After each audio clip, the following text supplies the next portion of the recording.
Hi, I'm Gay, and today I'm going to teach you how to make a Twitter account. Firstly, you want to go to twitter.com. Do this by typing it into the search bar. Once you're on the Twitter website, you want to press the sign up button on the top right of the screen.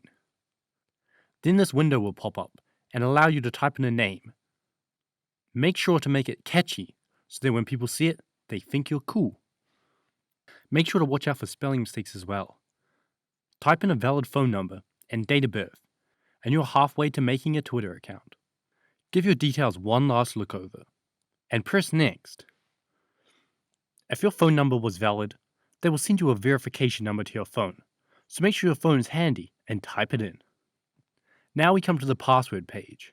Make sure it is long and complicated, so that hackers can't hack your account and tweet things on your behalf. Now it's time to pick an anime profile picture. Normal profile picture. You can make your profile picture whatever you want. Mine is of myself. This picture really brings out my eyes. Now write a quick bio about who you are and the proverbs you go by, and anything else you want to tell the world. Follow some people you might like. Now you're all good to go and ready to join Twitter. Just make sure to keep the racist tweets to a minimum. Try to avoid the K-pop community, but most importantly, subscribe to my YouTube channel.